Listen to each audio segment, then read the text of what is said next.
It's D-U-E-U tell. I see you by this point, you're reading my mind. It's time for football. We about to keep this thing moving. I'm about it, you're with it, let's do it. We gon' make this thing official, you heard me? If you're the best, then let's prove it. The goal is set to have a team become a unit, man. We about to keep this thing moving. I'm about it, you're with it, let's do it. We gon' make this thing official, you heard me? If you're the best, then let's prove it. The goal is set to have a team become a unit, yeah. Welcome to Football Game Plan's NFL All 32 show. I am Emery Hunt, the czar of the playbook, and today it's all about the Buffalo Bills and Bills Mafia as we start to preview the upcoming 2021 NFL season. We'll take a look at some reasons for optimism, some causes for concern. We'll take a look around at some training camp tidbits.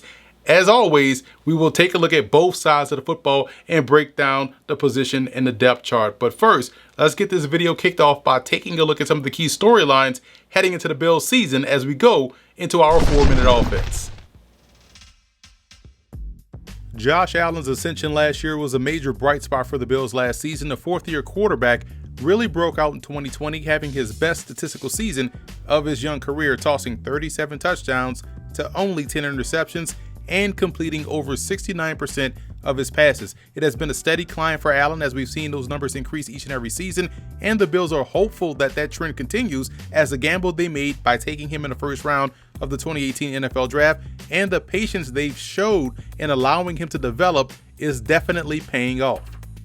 Speaking of the NFL Draft, the Bills invested heavily in their pass rush this past April by selecting 2 edge rushers in Gregory Rousseau out of Miami and Carlos Boogie Basham out of Wake Forest with their first 2 selections back-to-back picks. Last year, the Bills were tied for 15th in sacks but are gunning for a top 5 status in that regard, with both Jerry Hughes and Mario Addison in their 11th and 10th seasons respectively. The goal is to groom the next pair of bookends behind them while also putting them in heavy rotation in year 1. With a healthy offensive line heading into the season, the Bills are also hopeful that the run game will be the direct beneficiary of that health. Buffalo bypassed selecting a running back in the 2021 NFL Draft, showing confidence in both Devin Singletary and Zach Moss, 2 young backs that have talent. In my opinion, both backs complement each other rather well, and with a healthy offensive line in front of them, the Bills are hopeful that last year's 20th ranked run game will fare much better in 2021. Continuity is king in football, especially in the NFL. Buffalo enjoyed an offseason that saw them retain both coordinators and the majority of their key starters on both sides of the ball. 19 starters returned for the Bills, and they get back a key guy like defensive tackle Star Lotulelei, who opted out last season. When you combine talent, health, and continuity within the coaching staff and the team overall, you can understand why many folks are very high on the Buffalo Bills as we head into the season.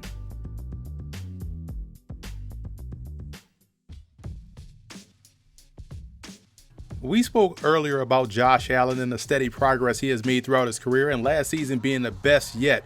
What was most impressive to me about his game and where he got better was in the fact that he started to hit those layups. To me, that's where his game flatlined in the shorter, easier throws like your crossers, your flat routes, your outlet patterns, passes that require touch. He was able to consistently connect on those, which then gave him the confidence and the ability to start connecting on those throws deeper down the field on a more consistent basis. And when you add in his ability as a runner and scrambler, he became one of the more difficult quarterbacks to game plan against each and every Sunday. And if history is of any indication, there shouldn't be a significant step back for Allen this year, and he looks to be the guy they envisioned him being when they selected him coming out of Wyoming. I also like how they beefed up the depth chart by adding Mitch Trubisky in free agency, who gives him someone who is athletically similar to that of Allen, and also a guy that has started a lot of games and has led a team to the playoffs a couple of times.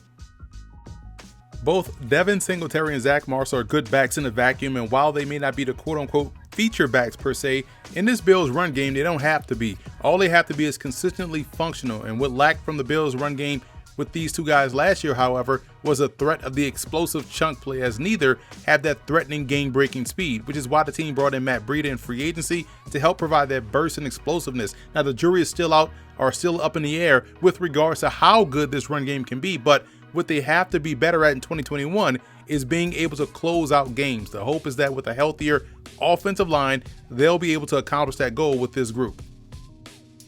What a difference a Stephon Diggs makes to a quarterback in a passing game as a whole. Diggs was a star free agent signee last year for the Bills, and paid huge dividends by immediately becoming Josh Allen's #1 target, finishing with 127 receptions for over 1,500 yards and 8 touchdowns. He was clutch in critical situations as well, and his presence helped open things up for Cole Beasley, who also enjoyed his best season as a pro, nearly cracking the 1,000-yard barrier. They gave Buffalo a strong 1-2 combination of guys that can quickly get themselves open and do a great job in scramble drill situations and working themselves open again.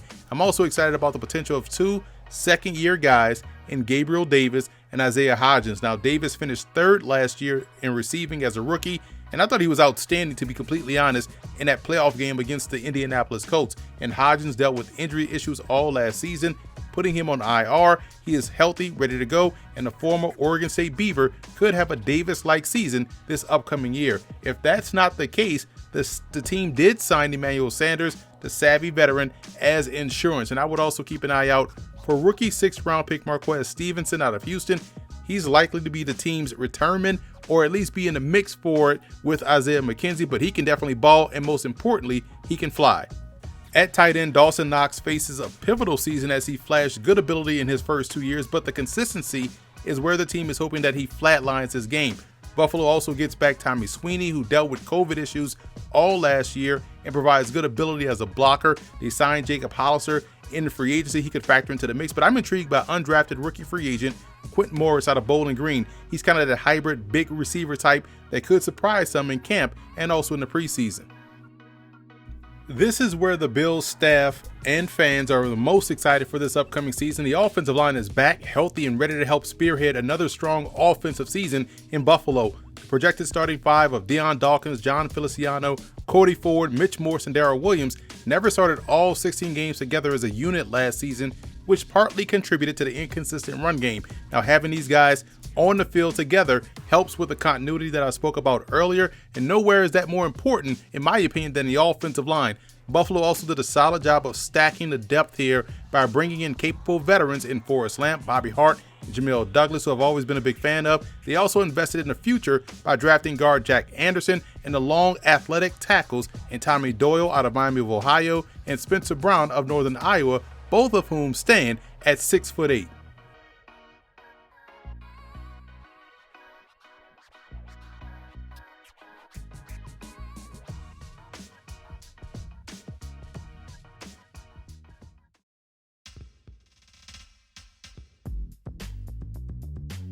Up front along the defensive line is where the Bills are expecting more out of a group that is littered with young talent, high draft picks. In my opinion, having defensive tackle Star Lotulelei back in the middle should help out former first-round pick Ed Oliver break through this season. Lotulelei is expected to significantly improve the run defense, where they were susceptible last year, and while Oliver has been steady, the Bills need him to be dominant, and perhaps getting close to a double-digit sack season is on the horizon. Harrison Phillips and Vernon Butler give them some good rotational depth on the inside, but I would expect to see more of defensive tackle Justin Zimmer, who found himself making a lot of plays last year for this defense. On the edges, we spoke about the new influx of talent in Russo and Basham teaming up with the Wiley vets and Hughes and Addison. You can also toss AJ Epenesa's name into the mix as well. The second-year pro out of Iowa started to play much better toward the back end of the season, which means his arrow is pointing up and trending in the right direction. I truly believe Basham has a chance to be a stud here right out of the gate. And if Bills defensive line coach Eric Washington, who's outstanding, can get Gregory Russo to reach his potential, the Bills can be outright scary up front. I like the linebacking core of the Buffalo Bills. A.J. Klein, Matt Milano, and Tremaine Edmonds are athletic. They're smart defenders that find themselves around the football a lot on both ends of defense. Edmonds, to me, is on the verge of truly breaking out. I think folks have to remember that he was a 19-year-old draftee, 20-year-old rookie when he came into the league 4 years ago, and he's now only 23 years old. He's coming off of back-to-back Pro Bowl seasons and will start to make a push for all-pro honors this year, in my opinion. There's solid depth here as well, with free agent signing Tyrell Adams, Tyrell Dotson, and Tyler Matakevich, who is their special teams ace. This is the best unit on this Bills defense. The secondary is packed with versatility and talent, and those two traits make this one of the tougher groups to go up against each and every week. Tre'Davious White at corner was a lone Pro Bowler last season, but I thought Jordan Poyer and Micah Hyde were equally as deserving of that nod as well. The versatility of those two is what makes them very special in my opinion. I also like the growth from Taron Johnson last year. Both he and Dane Jackson should continue to take steps forward this upcoming season. Jackson could even push Levi Wallace for the starting job opposite of Tre'Davious White. Saron Neal, who is another special teams ace on his team, provides good versatile depth, able to play both safety spots as well as nickelback. And I'm excited to see how 6th round pick DeMar Hamlin out of Pitt factors into the mix this year. He was a teammate of Dane Jackson and part of a stellar Pitt secondary.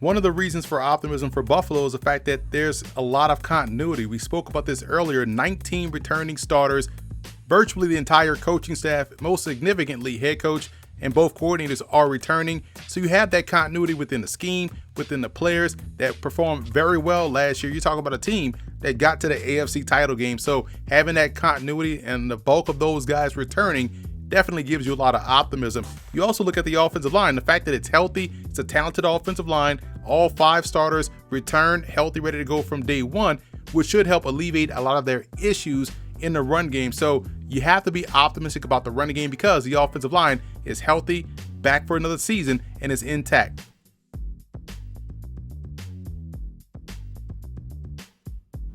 A major cause for concern will be if Josh Allen reverts back to what we saw in 2019 as opposed to 2020. If he has a setback or step back in his play and proves that last year was more of an anomaly and not a sign of things to come, that could derail a lot of what we were thinking about the Bills heading into the season.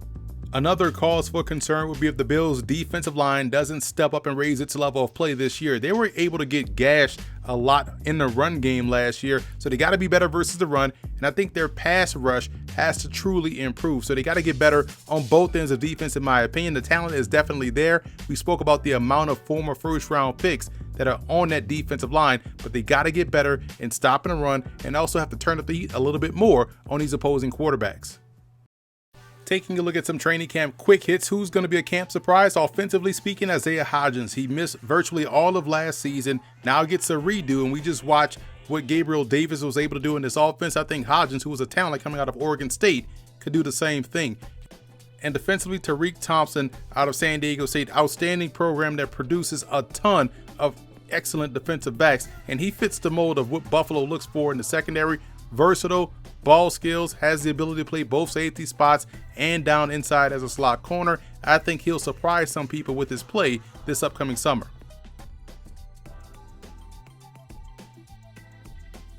Keep an eye out for rookie wide receiver Marquez Stevenson. Again, he's someone, he may be down on the depth chart now because of the depth, but could make an impact early as a kickoff and punt returner, which will then earn him some more opportunities and reps on the field in the regular offense. Defensively, Boogie Basham, I think, will be on the field a lot for Buffalo. He has the ability to kick down inside and rush over the guard. I think he's going to be one of those productive defensive rookies that'll end up on many all-rookie teams this year.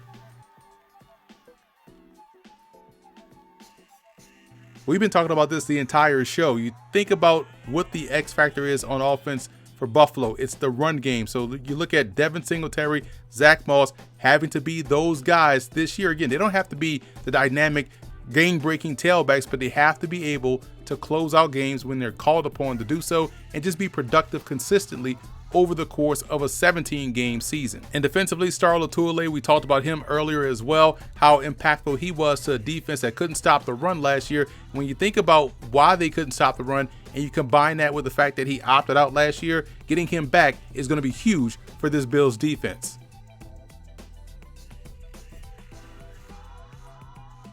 I'm expecting Dawson Knox to break out this year. I think we'll see that consistency start to flatline and he'll be able to elevate his play and becoming a good option at the tight end position for Josh Allen. So I'm expecting a big year for Knox. And defensively, I look at Dane Jackson. Like I said earlier, he may push for the starting role opposite of Tre'Davious White, but I do feel as though what we saw last year was not a sign of aberration. it's more along the lines of what we can expect because he was talented coming out of Pitt, played well at the Senior Bowl, and now is in his second full season within this defense. So expect him to take another step forward and become a key player on this Bills defense.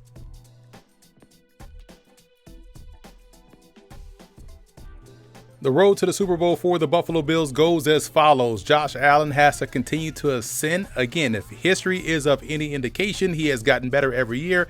That should continue to happen in 2021. They also need that defensive line to start to dominate on both ends of defense, being better against the run, being top 10, top 5 in terms of sacks. If that defensive line starts to dominate, this team can go far. And the run game, as we spoke about all throughout the show, has to be able to close out games. If the Bills are able to do that with their run game, with how well Allen has played and that defensive line starts to dominate, they could find themselves taking a trip across country to LA for the Super Bowl.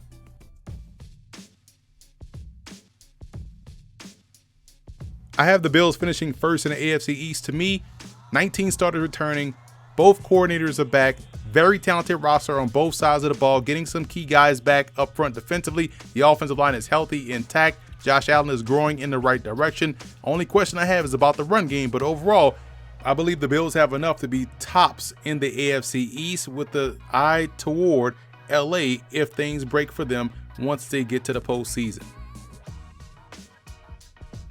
So that's it for Football Game Plan's NFL All 32 show. I am Emery Hunt, the czar of the playbook. Be sure to follow me for all of my social media accounts. And don't forget to check out and subscribe to the Football Game Plan Network located at youtube.com/footballgameplan.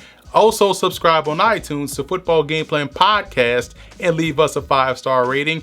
That's where you can find our NFL All 32 podcasts. It's D-U-E, you tell I see you by this point, you're reading my mind. It's time for football. We about to keep this thing moving. I'm about it, you're with it, let's do it. We gon' make this thing official, you heard me? If you're the best, then let's prove it. The goal is set to have a team become a unit, man. We about to keep this thing moving. I'm about it, you're with it, let's do it. We gon' make this thing official, you heard me? If you're the best, then let's prove it. The goal is set to have a team become a unit, yeah.